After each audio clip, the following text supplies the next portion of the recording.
มังเอิสำเนียงเราสวัสดีทุกคนครับไก่เราต้องงอเน่าก็ติมมัวบัวนะ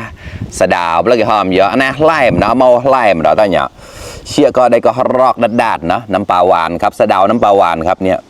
แซ่บๆเลยครับใครที่ชอบกินบ้างครับมากินด้วยกันเลยครับยี่ก็ไตมาจอดกันเนาะเดี๋ยวแตงมันใหญ่ๆนะเงี้ยก็ลวกแล้วต้าอย่างนะบ่หันละยี่แต่ดาวแต่นะอันนี้เอาไปลวกนิดเดียวครับมากินด้วยกันเลยครับกลิ้งเชียนก็มาจอดเราต้าอย่างเงยก็ต้องยิบเชี่ยบัวแตงมานะเนี่ยเอาก็ตีอร่อยแกล้แหละนั่นไหนก็เจ็บเลยใหญ่แต่ตึงวันเอาก็ตีไก่น้องไตปอมเป่าหนูแจ้ก็เชี่ยกว่าแตงเนี่ยเชี่ยก็มีน้ำแปกมาก็เราต้าเชี่ยก็ได้ก็รอกนั่นเลยเด็ดดาดนะเดี๋ยวก็รอกไปนั่นกลนดาดนะตอนนี้ก่อนนึงแกแหนมหกดิดนะอันนี้คือปลาหวานแล้วก็น้ำปลาหวานโอเค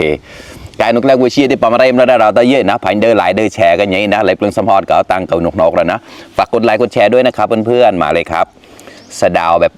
ดีมากสะดาวมันนะครับที่ส่วนแบบเยอะมากนะดักเล่านักร้ายมาก็ได้เนี่ยไอ้สะดาวนะเชี่ยข้อมันหนูแล้วเชี่ยตอนติดจ่ายนะหนูแจ้ก็ชิวกลัวแตงมาเนี่ยตาหนูอะไรเก็บตำหนักนะเนี่ยเยอะๆแบบนี้เลยชอบมากอร่อยอ่ะแต่จอดเนี่ยเดี๋ยวใส่ให้ดูนะเนี่ยได้ใส่ไปเลยแบบเนี้ยเนี่ยกว่ามากับเพื่อนๆคำโตโตหมอกตุดเต้าตาโนรัตอะ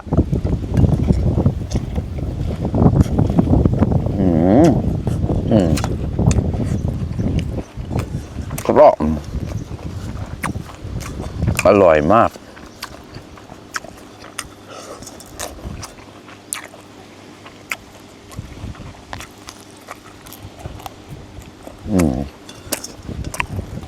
ปลายมันก็เลยซองแล้วนะแกหมกตัด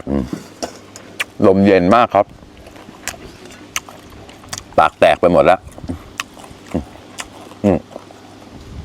ยังตั้งแต่เชี่ยกเรื่องหวานกล้าวแล้วนะเบาก่อกรอบมากรอบอร่อยมากครับเพื่อนๆนะเมาแหลมนะหมอนไปกกสิบังกาซะแหลมเชี่ยตัดดีระบบขับถ่ายข้อมันนะแอร์ราวข้อคุกแหวมเดี๋ยวนะแอร์ราวหนกเลยใช่มาค่ะมาแบบนี้เลยใส่น้ำปลาหวานเยอะๆมาคำโตโตหมอกตุดเต้าแล้วตาน้อง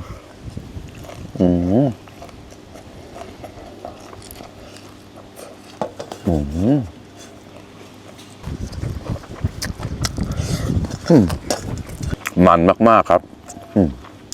กรอบครับวันนี้มาบรรยากาศนอกบ้านครับมาหัวข้อมาครับตลาดแล้วก็น้ำหมอกใต้มาเห็นแล้วน้ำหยาดเดินชิคกแกะเสียๆอ่ะเสียวันนี้อย่างเดียวเลยครับไม่มีอะไรยอดสะดาวต้องแบบนี้กินได้หมดเลยทั้งใบทั้งอะไรนะเชี่ยกับทอดสมนัยให้เราได้เนี่ย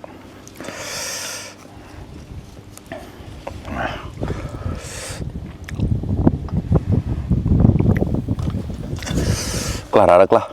ใช้มันก็ข้อมันก็เจ้ามันต่างๆร้านที่จำนะต้องมีปลาดุกย่างด้วยนะถ้าจะดีนะไม่มีกะเก้าและกะเก้าปลาก็มีน้ำแป้งมาแปกแล้วนะกล้าคำโตโตหมอกตุดเต้าตาโนรัตอะ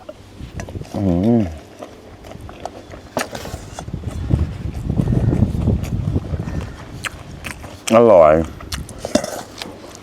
บอกได้คำเดียวเลยครับอร่อยมากแล้วกินแล้วกินแต่ก็รอบมาครับ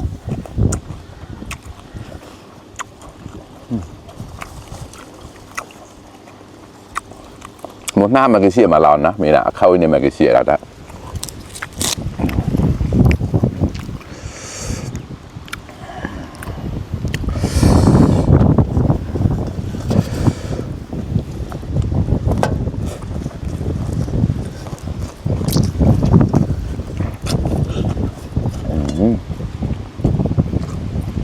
ตอนแรกกินไม่ได้นะ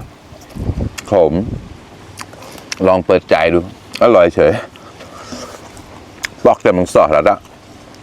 ข้อของฮะมึงแกก็ชื่อกว่าปลาแป้งเราแป้วชื่อกว่าวัวเนี่ยทำไมก็มาได้มันจะจำซ้ำจ้าป่าเนี่ยมาแน่เนี่ยก็เชื่อข้อมปั๊มหน้าเมื่อกี้ตาย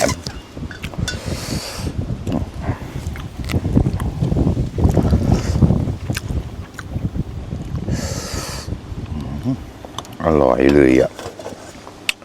กว่ารัดอะ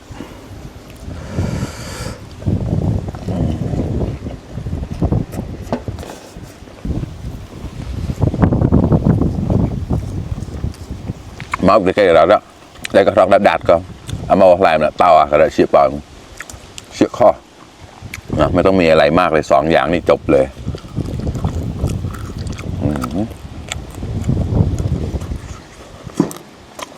นี่ปลาหวาน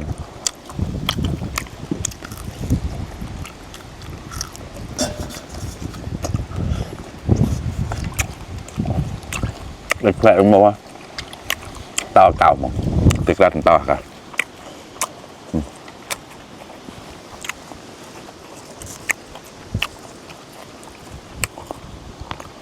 อะไรchỉ bằng nặng đó nhà chị tay nặng cả cái đó để bao mà họ đã đóเนี่ยกำโตๆแบบนี้เลยครับเนาะเกมละหมกเกมตัวเต่าก็ได้แล้วก็เสร็จแล้วก็น้ำปลาหวานแล้วก็รักระดาษแล้วนะใช้มันก็มันกุยโกลนแล้วก็ข้อมาก็มากับเพื่อนๆขาวโตหมอกโตเต่าน้อง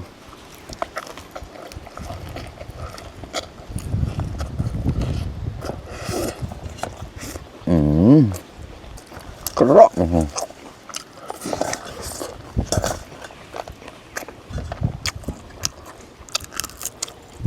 ระบบขับถ่ายดีแล้วก็ลดน้ำตาลในเลือดได้ด้วยนะเห็นเขาพูดกันนะแต่ไม่รู้จริงหรือเปล่ากลอนยาแตงทึ่มไปกันเนาะเชี่ยมีนาวเดียวข้อมองเรียบร้อยกับเสียงแล้วช่วยได้บ้าง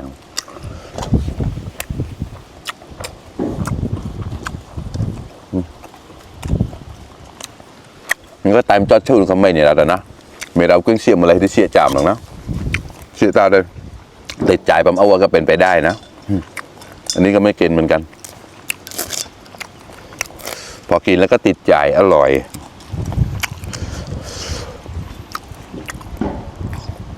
งูน่าว่าแขวงหมูรอกการนับจิตใจแค่ไหนละท่ะขอกว่าอะไรกว่าคำโตหมอกโตเต่าเนาะ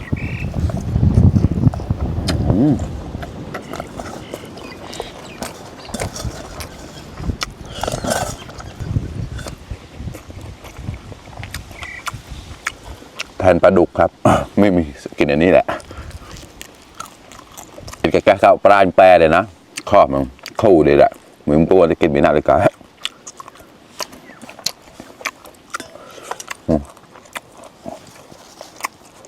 หมดน้ำเลยแล้วเชื่อหมดท้ายออดอะครับ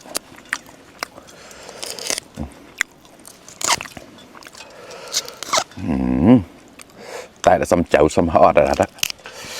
ว่าอู้หำไปแปลซื้อหำก็คอยเราได้เจ้ามันนะเชิญได้สวดแกลตลาดเลยร้านชี้เจ้ามันขอก็กล้วยหำร้านเสียงบ่อร่อย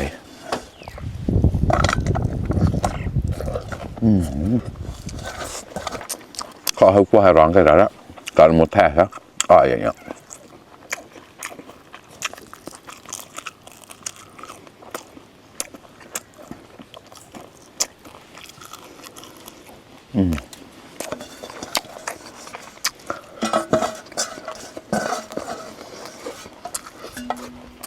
ฟังอ้อยแล้วแค่กำลังเชี่ยมนะไปมันแรงดิบเหรอเชี่ยบอลข้าวหมดแล้วนะแต่อยากกินอีกอยากกินไซดาวกับน้ำปลาหวาน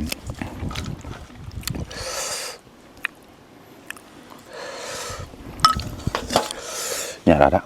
มาครับ